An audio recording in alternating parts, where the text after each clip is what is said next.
In the Jungle People, we've always worked on the basis of working with individuals, because individuals can then change families, families change communities, communities, organizations, organizations change countries, countries change the world.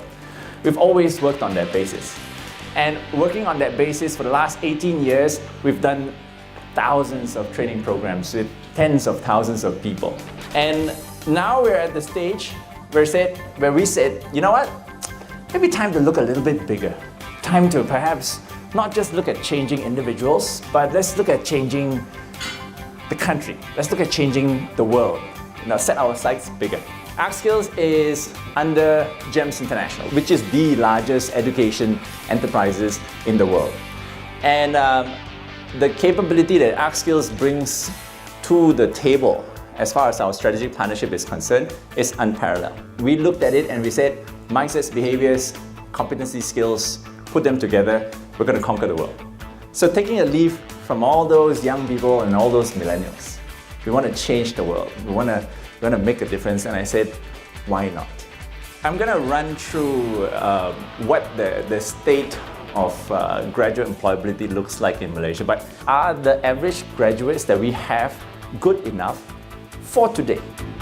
Okay, so key in this hint. I've got 3 people who are not quite sure what they're doing here today.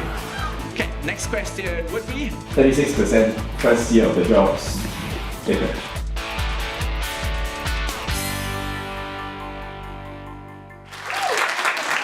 In Iskandar, Malaysia, right, we have a population, or rather a working population of about 1.4 million. In Johor, overall, the working population is somewhere around 2.4 million. And what's interesting among all of this is that we have a relatively young workforce. And this young workforce has been growing over the years. So their average age is between 20 to 34. But we still have a very young workforce. So what does this young workforce mean? Young workforce means they're ready to contribute, they're driven, they're motivated, right? But the number of them who are in the workforce is still quite low. Today, we have a very big pool of graduates who are technically unemployable. Why do I say they're unemployable? Because employers say that this is not what I want. Why is that happening? It's because they are at the tail end, or they are the receiving end of what is produced. The composition of the people that we are working with today, the younger group of people, are very different in their mindsets. The mindset, the psychology of what we're dealing with today is we have a young group of people who feel that they're very energized. I know everything, I can do anything, and I will teach you. We actually came up with a program which was a 6-month salary matching grant. We told employers, hire them early. They may be half-baked, that's fine. Okay? But build a mechanism where you hire them into your organization and then you grow them. You skill them, you choose the institutions that they want to go to. You may have certain standards, you meet those standards. Government puts incentive to employers, not the other way around. You hire them and then they grow with you. So we basically do a salary matching exercise. So for example, if let's say you hire someone and you pay them say 2,000 ringgit. So government, or rather IRDA, actually pays you back 50% of what you pay them on a monthly basis for a period of 6 months. And this is up to Ringgit Malaysia 2,500 per month. There were 5 major impacts that came as a result of this intervention.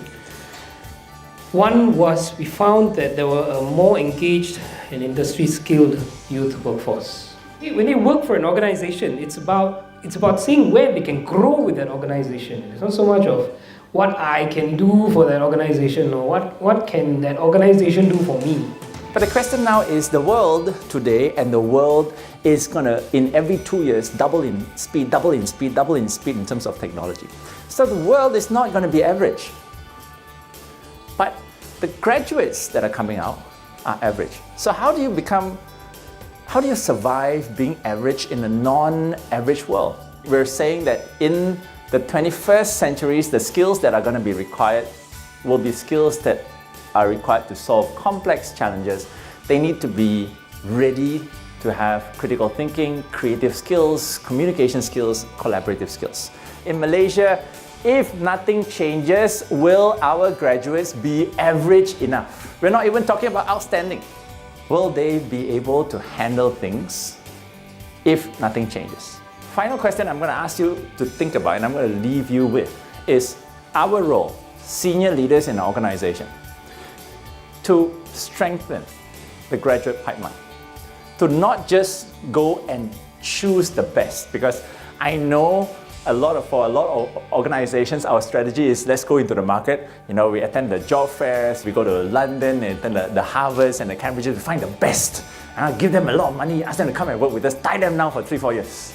And that's cool because that's your corporate strategy. But here I'm saying that we can't just do that because then everybody ends up fighting for the best, so to speak, 1. 2, what happens to the rest of the non-the best?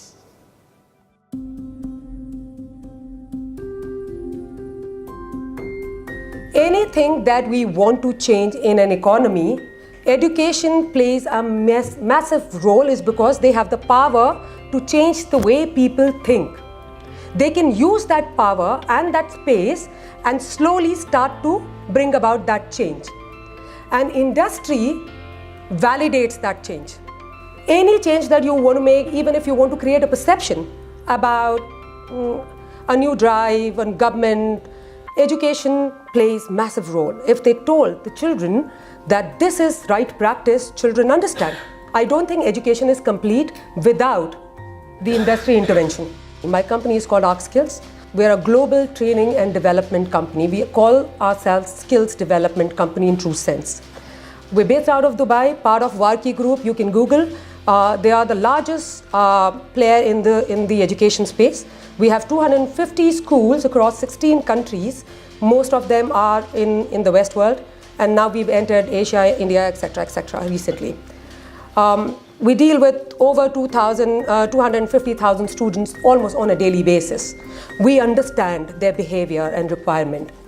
With that vision, we wanted to start about 5 years ago something which completes the education, and then we build Arc Skills.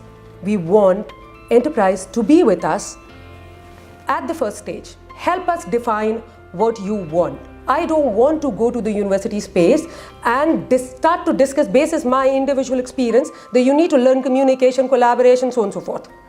Or you learn Excel, or you learn presentation skills. It can't be that random. It has to be a structured approach. We all have agreed, and I was listening to various groups, such accomplished people here. I agree with all of you. You have the understanding. We want to do something. You want to do something in this space. You value that skill, but we don't have in place is the right structure or a formula.